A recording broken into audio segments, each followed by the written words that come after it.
ನಮಸ್ತೆ ಫ್ರೆಂಡ್ಸ್, ನಾನು ಸವಿತಾ. ಸವಿ ಕಿಚನ್ಗೆ ಸ್ವಾಗತ. ಇವತ್ತಿನ ರೆಸಿಪಿ ಬೇಬಿಕಾರ್ನ್ ಪೆಪ್ಪರ್ ಡ್ರೈ. ಈಗ ಬೇಬಿಕಾರ್ನ್ ಬೇಯಿಸ್ಕೊಳ್ಳೋದಕ್ಕೋಸ್ಕರ ಒಂದು ಬಾಣಲೆ ಇಟ್ಕೊಳ್ತಾ ಇದ್ದೀನಿ. ಅದಕ್ಕೆ 2 ಕಪ್ ನೀರು ಹಾಕ್ಕೊಳ್ತಾ ಇದ್ದೀನಿ. ಸ್ವಲ್ಪ ಉಪ್ಪು ಹಾಕ್ಕೊಳ್ತಾ ಇದ್ದೀನಿ. 1 ಸ್ಪೂನ್ ಚಿಲ್ಲಿ ಪೌಡರ್ ಹಾಕ್ಕೊಳ್ತಾ ಇದ್ದೀನಿ. ನಂತರ ತೊಳೆದು ಸಣ್ಣಗೆ ಹೆಚ್ಚಿರುವಂತಹ ಬೇಬಿಕಾರ್ನ್ ಹಾಕ್ಕೊಂಡಿದ್ದೀನಿ. ಇದು ಹಾಕ್ಕೊಂಡು ಚೆನ್ನಾಗಿ ಮಿಕ್ಸ್ ಮಾಡ್ಕೊಳ್ಬೇಕು. ಮಿಕ್ಸ್ ಮಾಡಿಕೊಂಡು ಇದನ್ನು ಸುಮಾರು ಒಂದು 10 ನಿಮಿಷ ಆದ್ರೂ ಬೇಯಿಸ್ಕೊಳ್ಬೇಕಾಗತ್ತೆ. ಬೇಯಿಸ್ಕೊಂಡ ನಂತರ ಇದನ್ನು ಒಂದು ಕಡೆ ಸೋಸ್ಕೊಂಡು ಒಂದು ಕಡೆ ಇಟ್ಕೊಳ್ಳಿ.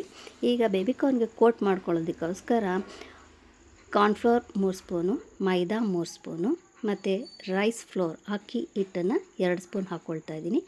ರುಚಿಗೆ ತಕ್ಕಷ್ಟು ಉಪ್ಪು, 1 ಸ್ಪೂನ್ ಚಿಲ್ಲಿ ಪೌಡರ್ ಹಾಕ್ಕೊಳ್ತಾ ಇದ್ದೀನಿ. ನಂತರ ಚಾಟ್ ಮಸಾಲ ಅರ್ಧ ಸ್ಪೂನ್ ಹಾಕ್ಕೊಳ್ತಾ ಇದ್ದೀನಿ. ಹಿಂಗೆ 1/4 ಸ್ಪೂನ್ ಹಾಕ್ಕೊಳ್ತಾ ಇದ್ದೀನಿ. ನಂತರ ಅರಿಶಿನ ಅರ್ಧ ಸ್ಪೂನ್ ಹಾಕ್ಕೊಳ್ತಾ ಇದ್ದೀನಿ. ಇಷ್ಟನ್ನು ಹಾಕ್ಕೊಂಡು ಎಲ್ಲ ಚೆನ್ನಾಗಿ ಮಿಕ್ಸ್ ಮಾಡ್ಕೊಳ್ಳಿ. ಮಿಕ್ಸ್ ಮಾಡ್ಕೊಂಡ ನಂತರ ಬೇಯಿಸ್ಕೊಂಡಂತಹ ಬೇಬಿಕಾರ್ನ ಹಾಕ್ಕೊಳ್ತಾ ಇದ್ದೀನಿ. ಎಲ್ಲ ಮಿಕ್ಸ್ ಮಾಡ್ಕೊಳ್ತಾ ಇದ್ದೀನಿ. ಮಿಕ್ಸ್ ಆದ ನಂತರ ಸ್ವಲ್ಪ ವೆನಿಗರ್ ಹಾಕ್ಕೊಳ್ತಾ ಇದ್ದೀನಿ. ವೆನಿಗರ್ ಇದ್ದರೆ ಹಾಕ್ಕೊಳ್ಳಿ, ಇಲ್ಲ ಅಂದರೆ ಸ್ವಲ್ಪ ನೀರು ಹಾಕ್ಕೊಂಡು ಕೂಡ ಮಿಕ್ಸ್ ಮಾಡ್ಕೊಳ್ಬೋದು. ಎಲ್ಲ ಚೆನ್ನಾಗಿ ಮಿಕ್ಸ್ ಮಾಡ್ಕೊಂಡ ನಂತರ ಈಗ ಬೇಬಿಕಾರ್ನ ಡೀಪ್ ಫ್ರೈ ಮಾಡೋದಕ್ಕೋಸ್ಕರ ಬಾಣಲಿಗೆ ಎಣ್ಣೆ ಹಾಕ್ಕೊಳ್ತಾ ಇದ್ದೀನಿ. ಎಣ್ಣೆ ಬಿಸಿ ಆದ ನಂತರ ನಾವು ಕೋಟ್ ಮಾಡಿದಂತಹ ಬೇಬಿಕಾರ್ನ ಒಂದೊಂದೇ ಹಾಕ್ಕೊಂಡು ಡೀಪ್ ಫ್ರೈ ಮಾಡಬೇಕು. ಸುಮಾರು 1-2 ನಿಮಿಷದವರೆಗೂ ಫ್ರೈ ಮಾಡಬೇಕು. ಎಲ್ಲ ಫ್ರೈ ಮಾಡಿದ ನಂತರ ಒಂದು ಪ್ಲೇಟಿಗೆ ಹಾಕ್ಕೊಳ್ತಾ ಇದ್ದೀನಿ. ಈಗ ಫ್ರೈ ಮಾಡೋದಕ್ಕೋಸ್ಕರ ಪೆಪ್ಪರ್ ಫ್ರೈ ಮಾಡೋದಕ್ಕೋಸ್ಕರ ಈಗ ಒಂದು ಬಾಣಲಿಗೆ ಒಂದು 5 ಸ್ಪೂನಷ್ಟು ಎಣ್ಣೆ ಹಾಕ್ಕೊಳ್ತಾ ಇದ್ದೀನಿ. ಆಯಿಲ್ ಬಿಸಿ ಆದ ನಂತರ ಒಂದು ಚಿಕ್ಕ ಈರುಳ್ಳಿ ಅಥವಾ ಒಂದು ಅರ್ಧ ಈರುಳ್ಳಿನ ಸಣ್ಣದಾಗಿ ಕಟ್ ಮಾಡಿಕೊಂಡು 1 ನಿಮಿಷದವರೆಗೂ ಚೆನ್ನಾಗಿ ಫ್ರೈ ಮಾಡ್ಕೊಳ್ತಾ ಇದ್ದೀನಿ. ಇದು ಫ್ರೈ ಆದ ನಂತರ ಶುಂಠಿ ಬೆಳ್ಳುಳ್ಳಿ ಪೇಸ್ಟನ್ನ 2 ಸ್ಪೂನ್ ಹಾಕ್ಕೊಳ್ತಾ ಇದ್ದೀನಿ. ಹಾಕ್ಕೊಂಡು ಅದನ್ನು ಒಂದು 30 ಸೆಕೆಂಡ್ಸ್ವರೆಗೂ ಚೆನ್ನಾಗಿ ಫ್ರೈ ಮಾಡ್ಕೊಳ್ತಾ ಇದ್ದೀನಿ. ಅದು ಎಲ್ಲ ಫ್ರೈ ಆದ ನಂತರ ಅರ್ಧ ಕ್ಯಾಪ್ಸಿಕಮ್ನ ಸಣ್ಣಗೆ ಹೆಚ್ಚಿ ಹಾಕ್ಕೊಳ್ತಾ ಇದ್ದೀನಿ.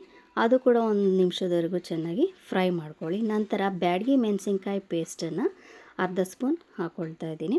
ಅದು ಹಾಕ್ಕೊಂಡು ಎಲ್ಲ ಮಿಕ್ಸ್ ಮಾಡ್ಕೊಂಡ ನಂತರ ಸೋಯಾ ಸಾಸ್ 2 ಸ್ಪೂನ್ ಹಾಕ್ಕೊಳ್ತಾ ಇದ್ದೀನಿ. ಅದು ಹಾಕ್ಕೊಂಡು ಮಿಕ್ಸ್ ಮಾಡ್ಕೊಂಡ ನಂತರ 1 spoon chilli sauce, red chilli sauce, 1 spoon tomato sauce ಹಾಕ್ಕೊಳ್ತಾ ಇದ್ದೀನಿ. ಅದು ಹಾಕ್ಕೊಂಡು ಮಿಕ್ಸ್ ಮಾಡ್ಕೊಂಡು ಒಂದು ನಿಮಿಷದವರೆಗೂ ಮಿಕ್ಸ್ ಮಾಡ್ಕೊಂಡು ಫ್ರೈ ನಂತರ ಅರ್ಧ ಲೋಟ ನೀರು ಹಾಕ್ಕೊಳ್ಳಿ. ನೀರು ಹಾಕ್ಕೊಂಡು ಸ್ವಲ್ಪ ಮಿಕ್ಸ್ ಮಾಡ್ಕೊಳ್ಳಿ. ಮಿಕ್ಸ್ ಮಾಡ್ಕೊಂಡ ನಂತರ 1 ಸ್ಪೂನ್ ಆಗುವಷ್ಟು ಪೆಪ್ಪರ್ ಪೌಡರ್ ಹಾಕ್ಕೊಳ್ತಾ ಇದ್ದೀನಿ.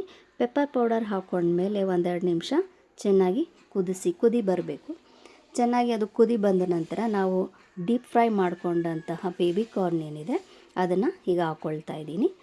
ಬೇಬಿಕಾರ್ನ್ ಹಾಕ್ಕೊಂಡ್ಮೇಲೆ ಅದನ್ನು ಚೆನ್ನಾಗಿ ಮಿಕ್ಸ್ ಮಾಡ್ಕೊಳ್ತಾ ಇದ್ದೀನಿ. ಅದನ್ನು ಜಾಸ್ತಿ ಹೊತ್ತು ಏನು ಬೇಯಿಸೋದು ಬೇಡ, ಸ್ವಲ್ಪ ಮಿಕ್ಸ್ ಮಾಡಿಕೊಂಡ್ರೆ ಆಯಿತು.